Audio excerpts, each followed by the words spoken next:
Esta semana en Parroquial de Galicia visitaremos os concellos de Riotorto, Pol, Pastoriza e Castro de Rei. O protagonista desta semana será don José Rei, sacerdote que leva ao seu cargo nin máis nin menos que 10 parroquias. Xunto a el visitaremos a Igrexa do Divino Salvador de Fomillá, a Capela de San Xulián e a Igrexa de Santa Comba de Orrea. Ademais poderán coñecer a historia de vocación deste home que antes de tomar a decisión de seguir a Cristo por completo traballou como escultor.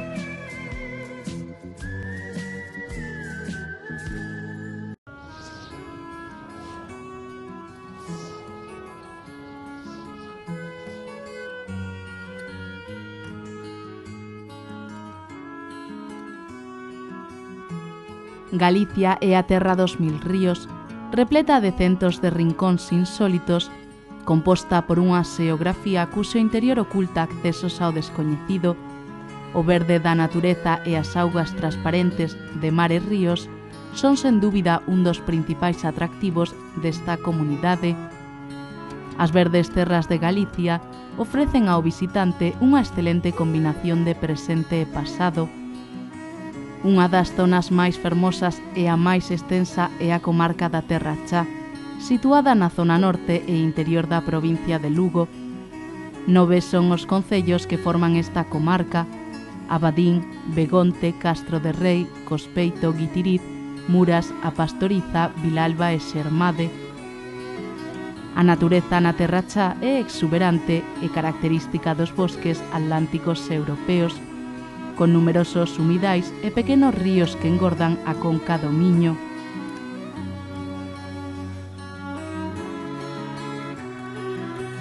O municipio de Castro de Rei caracterízase, como sucede en toda a comarca, por unha variedade paisaxística de gran interese, planicies, lagoas e extensos humidais que serven de acubillo para numerosas aves acuáticas. Como ocorre en toda a comarca da Terra Chá, Castro de Rei ofrece ao visitante unha contorna natural e un interesante patrimonio histórico e monumental que se poden coñecer a través dun bo número de rutas que resultan de gran interese. Este concello resalta polo gran patrimonio que esconde, destaca o castro e o Museo de Viladonga, que constitúe ademais un dos legados prehistóricos máis importantes da provincia de Lugo.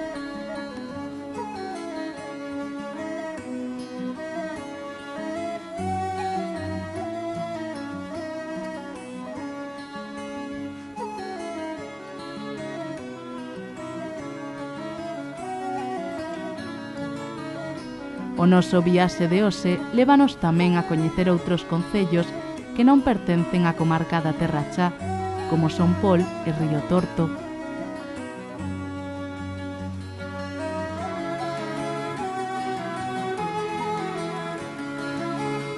O municipio de Riotorto está regado por dúas concas, o Miño xunto ao Miñotelo e os seus afluentes, e o Eo e os seus tributarios, entre os que destaca o Torto, que nacido no municipio dá nome ao mesmo. Neste concello encontrámonos fronte a unhas terras de belas paisaxes. Riotorto é un lugar apacible que invita ao descanso e á relaxación.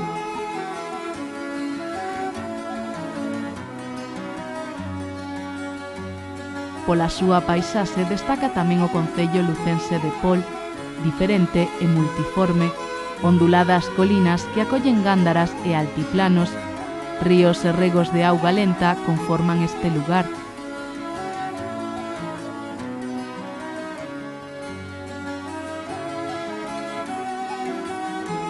Estas son terras que enamoran, que invitan a deixarse levar, a gozar e, o máis importante, a entrar en contacto coa natureza e a soñar.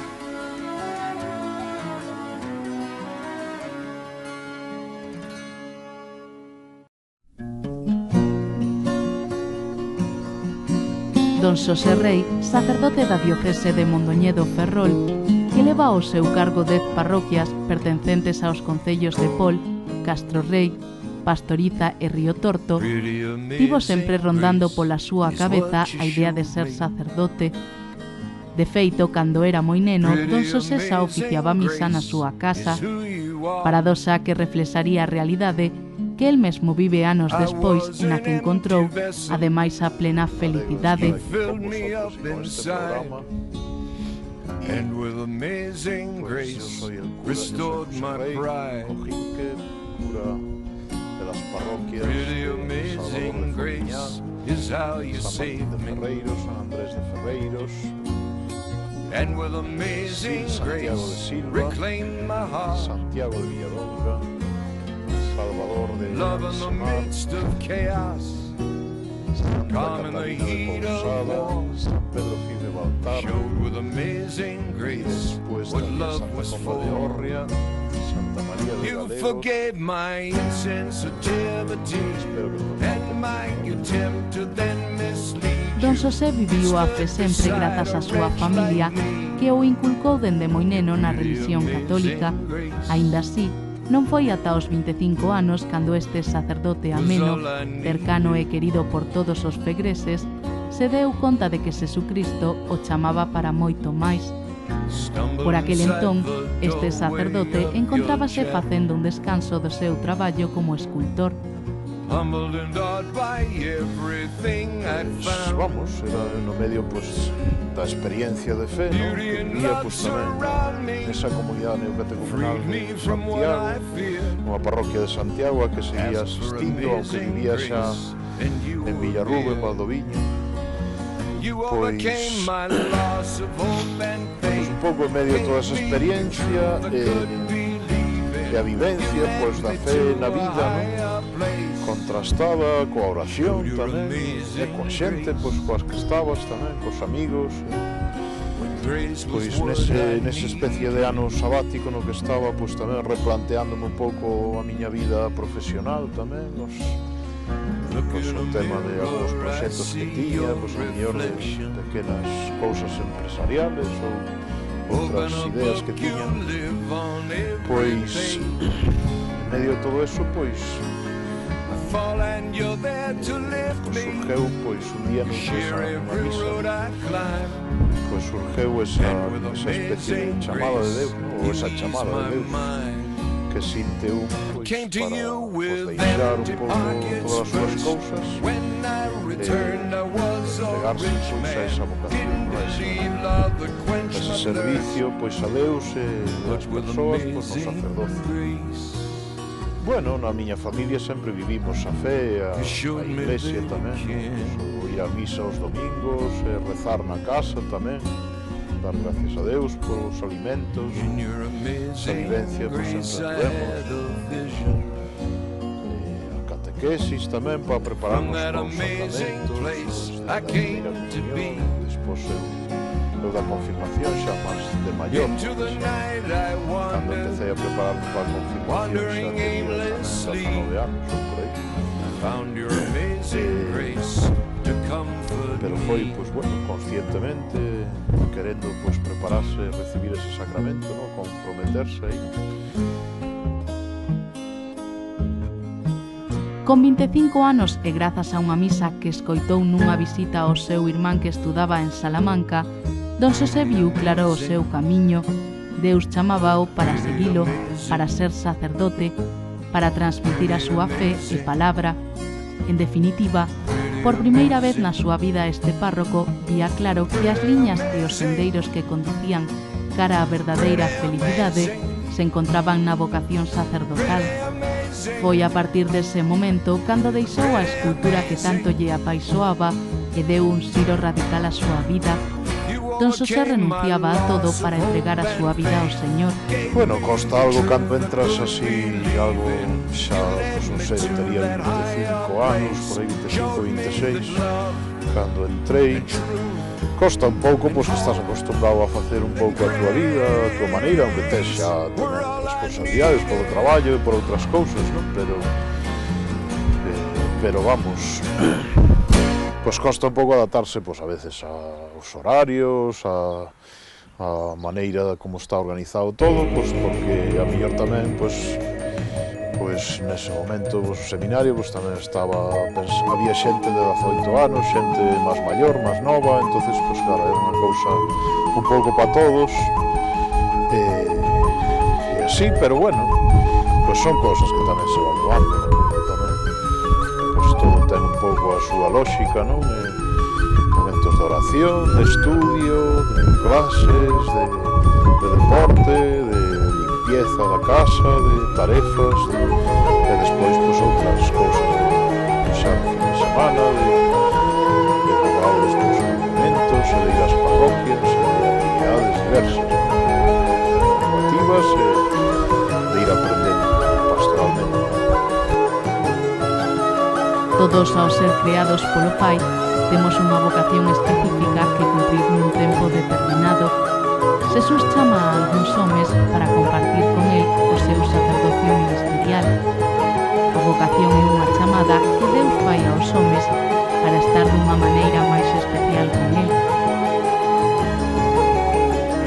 Para min pareceme que é unha chamada de Deus máis que a mellor pois, un desexo personal, senón unha chamada de Deus a algo que te chama a Él a realizar, a vivir, renunciando a outros proxectos e a outros proxectos de vida, a outras cousas personais, non? E a vivir pois, eso novo que te invita a Deus pois, nesa vocación, non? Neste caso, pois, a do sacerdocio, como pode ser outras vocacións que hai.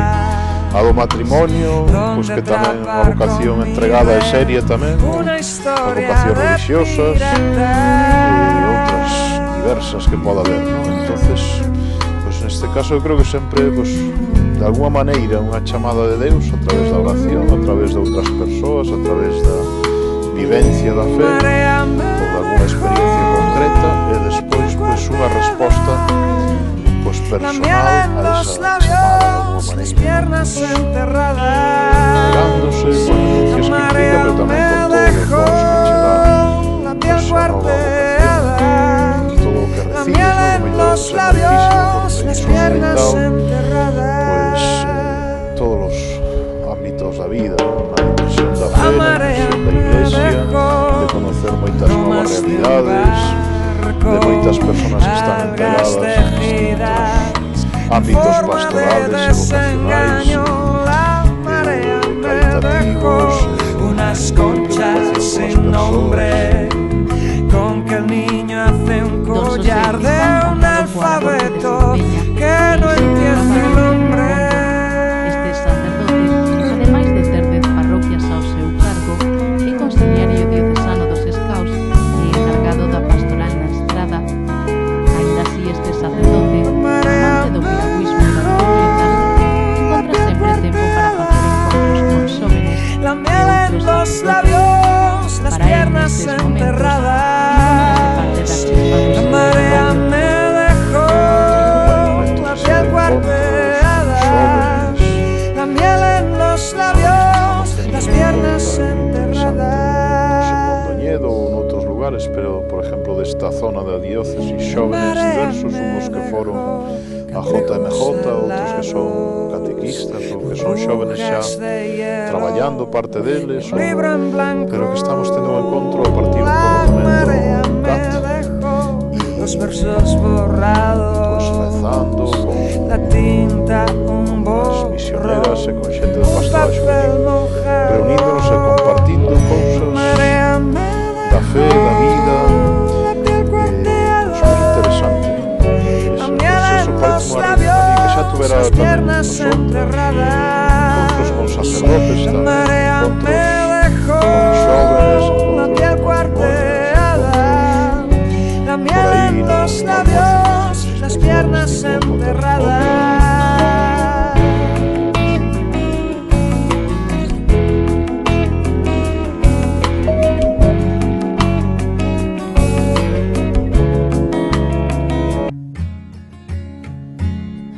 How many roads must a man walk down before you call him a man? A nosa seguinte parada lévanos ata a Igrexa do Divino Salvador de Fonmiñá, ubicada nunha parase bucólica, rodeada de árbores e bañada polo río Miño. Esta igrexa foi construída de novo fai uns anos. O único elemento que se conserva da primeira construción son as campas do campanario que presiden a fachada principal do templo. The answer, my friend, is blowing in the wind. And answer is blowing in the wind.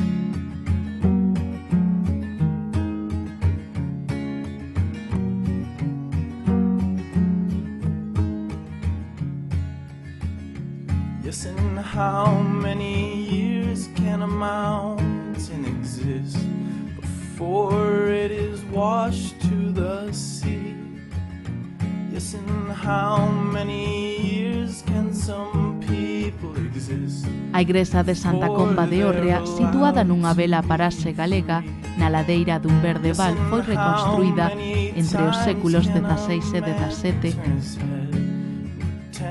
Ao chegar, encontrámonos cun edificio de planta longitudinal, con presbiterio rectangular, arco de acceso primitivo e bóveda artesonada.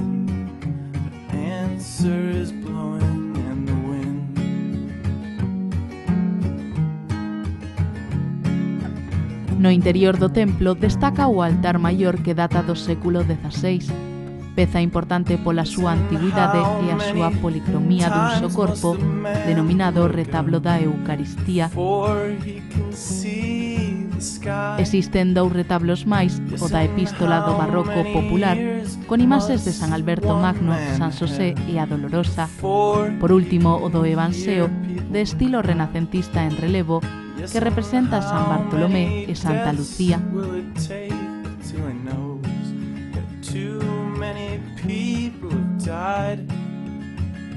Santa Comba é a patroa desta parroquia. Esta santa é moi venerada en Galicia. A súa festividade celebrase o 31 de decembro. As festas patronais teñen lugar o primeiro domingo de agosto. Carmen ten unha especial devoción pola patroa do templo e pola Dolorosa. Santa Comba porque a nosa patrona é de sempre. A Dolorosa por unha promesa que fizera meu padre. Nada máis. Pepe é o sacristán que está ao cargo desta parroquia. Aínda que non leva moitísimo tempo, para el este mundo non era descoñecido, xa que o anterior sacristán era o seu cuñado. Pues toco la campana y después en la iglesia le ayuda a misa y colaboro con las chicas que hacen la limpieza.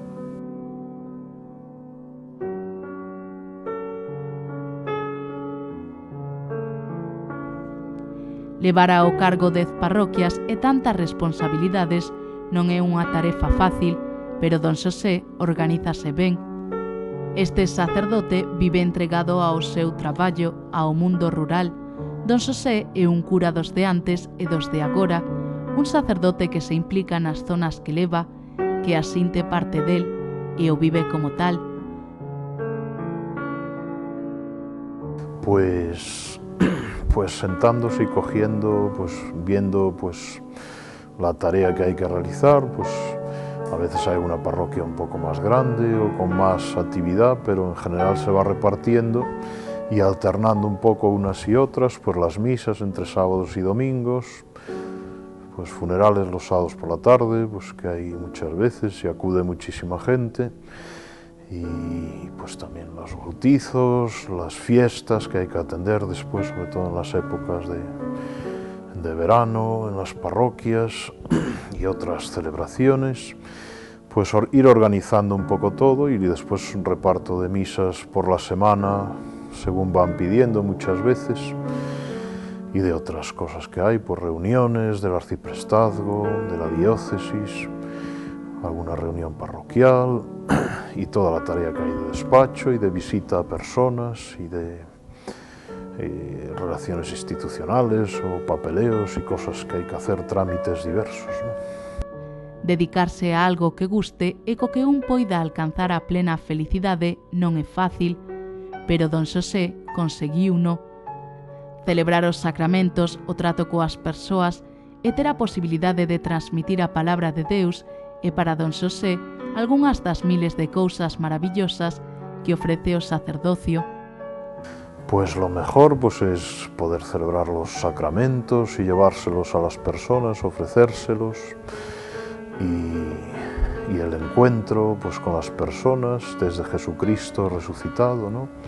Que nos da la vida, que nos redime, que nos salva con su inmenso amor y misericordia, e intentar llevar eso pues también a las personas en las distintas situaciones, pues a veces difíciles, de sufrimiento, con nuestras limitaciones también, que muchas veces personales, pues también pues no es fácil siempre todo, ¿no?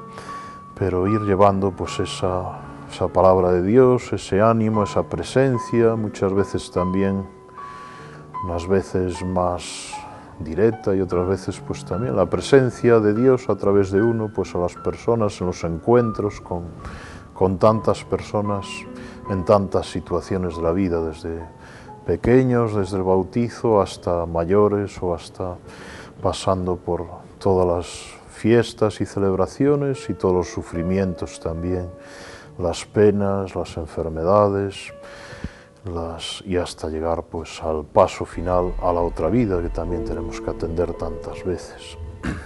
As relacións cos veciños son en parte o máis importante na vida destas parroquias. Don Xosé é un home cercano e se lle nota no trato cos veciños. Para eles aún máis. Para el, eles o son todo. Ser párroco dunha zona rural ten sen dúbida moito encanto.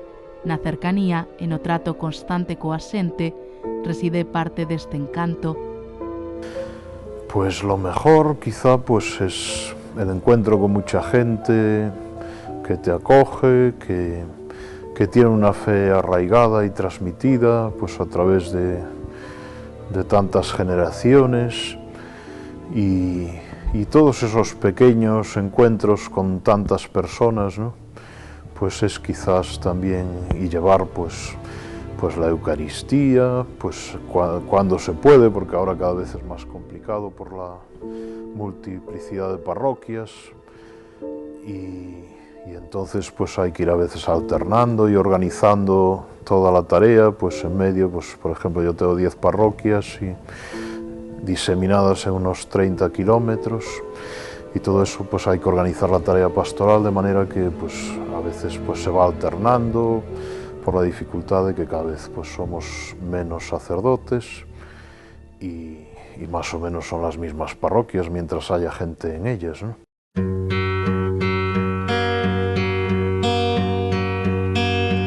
Fall is here, hear the yell, back to school, ring the bell, brand new shoes, walking blues, climb the fence, books and pens.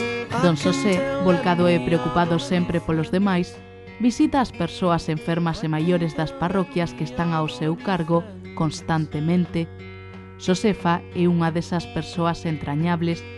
Preto dela respírase paz, tranquilidade e a experiencia propia da idade. Son visitas empresas nas que gozan, nas que ríen, comparten e, o máis importante, se escoitan. Xunto a ela está Pepita, a súa filla. Pues yo puedo decir que es una excelente persona, tiene muchas virtudes, muy puntual, una misa muy bien, o sea que más bien corta, una homilía reducida, pero con buen contenido. Y bueno, que es una persona que visita mucho los enfermos. Creo que tiene, si no me equivoco, creo que tiene 2 días a la semana marcados para visitar familias, ¿no? Yo creo que es una persona muy humana, que donde hay necesidades de acudir. Don Xosé exerce o seu ministerio sobre rodas. Ter 10 parroquias implica estar sempre dun lado para outro, e por iso o coche se converte en moitos casos no seu principal medio de traballo. Vivo en la carretera, adentro de un autobús. Vivo en la carretera, Precavido ao volante e bo conductor, este sacerdote exerce ademais dende fai 2 anos como delegado pastoral da Estrada. Pues sí, bueno, eso lo conocí estando en el seminario ya, a través de una revista que había de la Delegación Nacional de Pastoral de la Carretera, y después pues estando en contacto con el delegado nacional también, y que era un hombre muy activo en aquel momento, Segisfredo Oñate, que era de Burgos, y después pues poco a poco, pues hasta que haciendo pequeñas cosas, hasta que primero dependíamos de turismo en la diócesis y después me nombraron delegado de Pastoral de la Carretera, y desde ahí trabajamos pues concienciando de la responsabilidad en el tráfico, intentando pues la vivencia de los valores cristianos también, ¿no? Pues en medio del tráfico de cada día, donde estamos metidos pues casi todos, ¿no? Yo creo que el 99% de la población pues nos afecta la realidad del tráfico como conductores o usuarios, ¿no? Don Xosé leva anos conducindo, apaixoanlle os coches e ten todo tipo de carnés de conducir. Y se hace pues a través de campañas también de responsabilidad en el tráfico, que hay una jornada siempre a nivel nacional el primer domingo de julio, coincidiendo con el inicio de las vacaciones de verano y tal. Y se envían pues carteles a las parroquias y unos textos también, que suele hacer el obispo encargado también de la comisión de Pastoral de la Carretera. Y después pequeñas acciones pues también de cara siempre pues a eso, a velar pues evitar accidentes de tráfico, que nuestra actitud al volante pues sea lo más responsable posible, que cuidemos el vehículo, que se cuiden también las vías de circulación, que a veces están defectuosas y son causa de accidentes también, ¿no? Las instituciones diversas encargadas de cada tipo de vías de circulación, y con pequeñas acciones, pues a veces en programas de radio también intervenimos, con campañas que enviamos, con pequeñas cosas así que vamos haciendo cada día. Hacemos una ruta con motos y coches también, por la diócesis normalmente, que es un motivo de encuentro también y de vivencia, pues de todo eso. Y así pequeñas acciones a lo largo del año, ¿no?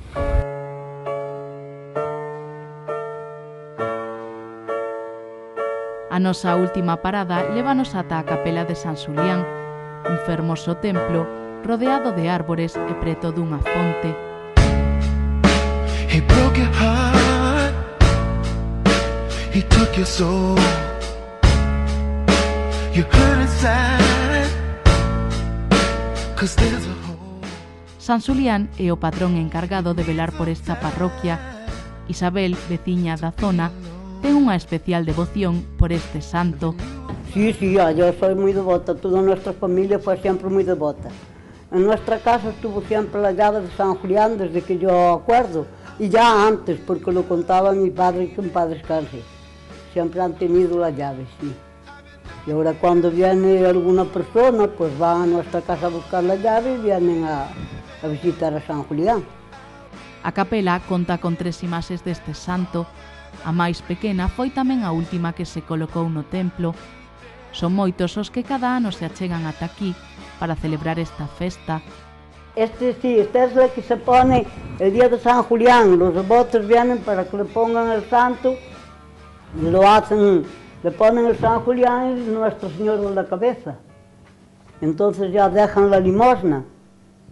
Y hay mucha gente. Hay misas desde las 9 de la mañana hasta las 2, que es la misa de eso mismo, así que viene mucha gente. Antiguamente había muchísimas meriendas y venía una señora de Castro de Rey que hacía de comer, traía un ternero completo y muchas veces no le llegaba porque venía gente que comía ahí, otros traían la merienda y así era la tradición de San Julián. ¿Y usted lo sigue celebrando? Sí, nosotros lo seguimos celebrando. Eso, nosotros seguimos celebrando. El año pasado se ha hecho una comida popular, una comida aquí del pueblo, y la celebramos aquí en una casa que tienen, bueno, una obra que tienen aquí unos vecinos del altar. Pero este año se celebrará aquí en el campo. Ya está previsto que vendrá una carpa e aquí la celebraremos. A historia de Don Xosé é a dun home que o deixou todo para seguir a Cristo, a vida dunha persoa entregada que un día viu claro o que quería na vida e o máis importante, que non titubeou a hora de decir alto e claro que o camiño do sacerdocio era no que se encontraba a súa felicidade.